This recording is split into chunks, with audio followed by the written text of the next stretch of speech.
नमस्कार, आप देख रहे हैं न्यूज स्टेट और मैं हूं आपके साथ में ऋतु तोमर। बुलेटिन की शुरुआत करेंगे। उत्तराखंड के उत्तरकाशी में टनल में फंसी जिंदगियों को बचाने का जद्दोजहद जारी है। टनल में फंसे मजदूरों को सकुशल बाहर निकालने के लिए हर संभव कोशिश की जा रही है, लेकिन अभी तक कोई सफलता हाथ नहीं लगी, जिससे चिंता बढ़ने लगी है। वहीं दूसरी तरफ सुरंग में फंसे मजदूरों की अब तबीयत बिगड़ने लगी है। रिपोर्ट देखिए।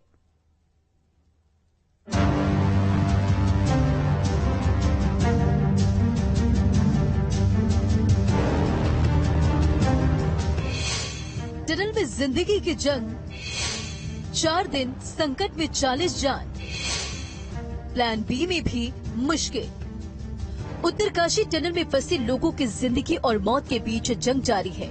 रविवार सुबह से फंसे लोगों को टनल से सकुशल बाहर निकालने के लिए प्रशासन की ओर से हर संभव प्रयास किए जा रहे हैं, लेकिन अभी तक कोई सफलता हाथ नहीं लगी है, जिससे अब चिंता बढ़ने लगी है। वहीं अब सुरंग में फंसे मजदूरों की तबीयत भी बिगड़ने लगी है। टनल के बाहर 40 जिंदगियों को सकुशल बाहर निकालने के लिए युद्ध स्तर पर रेस्क्यू ऑपरेशन चलाया जा रहा है, लेकिन ड्रिलिंग मशीन खराब होने के बाद साथी मजदूरों का गुस्सा फूट पड़ा। बैकअप में दूसरी मशीन नहीं रखने और रेस्क्यू काम में ढिलाई बरतने का आरोप लगाते हुए सुरंग के बाहर आक्रोशित मजदूर प्रदर्शन कर रहे। मजदूरों का कहना है कि बैकअप में दूसरी मशीन तैयार रखनी चाहिए थी। उधर खराब हुई ऑगर मशीन की जगह वायुसेना की मदद से एडवांस मशीनें मंगवाई गई है। आज से बात चौथे दिन भी जो रेस्क्यू कार्य है वो लगातार जारी है, लेकिन आज सुबह यहाँ पे जो मजदूर है यहाँ पे बाहर और जो परिजन है जो अंदर फंसे हुए हैं उनके परिजन, उन्होंने यहाँ पे हंगामा किया। और हंगामा इसलिए किया क्योंकि जो रेस्क्यू कार्य में देरी हो रही है और जो कंपनी के लोग जो साफ सही बातें उनको नहीं बता रहे। उन्होंने कहा कि जो प्लान है उनका, प्लान ए प्लान बी जब फेल हो रहा है तो उसके बाद दूसरा प्लान क्यों नहीं रेडी है, इसको लेकर उन्होंने हंगामा किया।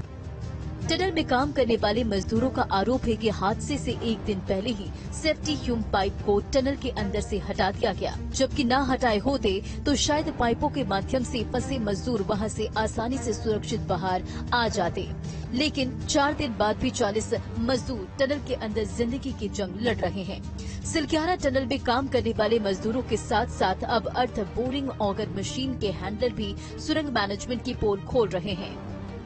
हम पिछले 36 घंटे से कर ही रहे थे कंटिन्यू, लेकिन हमारी जो मशीन थी उसकी स्पीड थोड़ी इनको कम लगी, तो हमसे भी इन्होंने 1-2 बार पूछा। तो हमने कहा जी आपको हम एड्रेस देते हैं, आप उन लोगों से कांटेक्ट कर लीजिए, वहां से आपको इक्विपमेंट्स अगर मिल जाते हैं तो आप ले आइए, थोड़ा आपका काम फास्ट हो जाए। सॉइल स्टेटस की बात है। जी। ऐसे जी किसी भी कार्य को शुरू करने से पहले सॉइल स्टेटस की जानकारी होनी चाहिए। सूत्रों की माने तो रेस्क्यू कार्य की कमान अब सेना की इंजीनियरिंग कोर को सौंप दिया गया है। उम्मीद है कि रेस्क्यू कार्य तेजी से होने से टनल में फंसे मजदूर जल्द से जल्द बाहर निकल आएंगे। मुख्यमंत्री पुष्कर सिंह धामी टनल में फंसे श्रमिकों के बारे में अधिकारियों से लगातार जानकारी ले रहे हैं। राहत एवं बचाव के कार्यों में लगी एजेंसियों से भी मुख्यमंत्री हर पल की अपडेट ले रहे हैं। मुख्यमंत्री आवास में शासन के वरिष्ठ अधिकारियों के साथ बैठक कर मुख्यमंत्री ने निर्देश दिए कि मौके पर तैनात जिला प्रशासन के अधिकारियों और वहां काम कर रही एजेंसियों से लगातार संपर्क बनाकर रखें। किसी भी प्रकार राहत सामग्री की आवश्यकता पड़ने पर शीघ्र उपलब्ध करवाई जाए। सभी वहां पर कुशल हैं और जो ह्यूम पाइप इत्यादि है टेक्निकल टीम उसको असेंबल्ड करने में लग गई है, और जो भी समय लगेगा जल्दी से जल्दी जो है उनकी कुशलता से बाहर आ जाए, इसी काम में हम सब लोग लगे हुए हैं। और मुझे लगता है कि अभी सभी सकुशल हैं और लगातार उनको भोजन सामग्री और पानी और साथ में ऑक्सीजन की सप्लाई हो रही है। सभी लोग लगातार उस पर नजर बनाए हुए हैं। और हमने ये भी कहा है कि चूंकि टनलों का काम हमारे उत्तराखंड में बहुत ज्यादा है, जगह जगह पर टनल बन रही है, इसलिए निकट भविष्य में हम जितनी भी टनल बन रही है उनकी भी सभी की समीक्षा करेंगे। एक तरफ जहां मलबा हटाने का काम चल रहा है तो वहीं दूसरी तरफ सुरंग के दूसरे छोर पर पाइप डालने का काम भी किया जा रहा है। एनडीआरएफ सुरंग के अंदर फंसे 40 मजदूरों को निकालने के लिए स्टील पाइप डालने की कोशिश कर रही है। अगर ये पाइप मलबे के दूसरे छोर तक बिछाने में कामयाबी मिल जाती है तो सभी मजदूरों को जल्द से जल्द बाहर निकाला जा सकता है। T news state.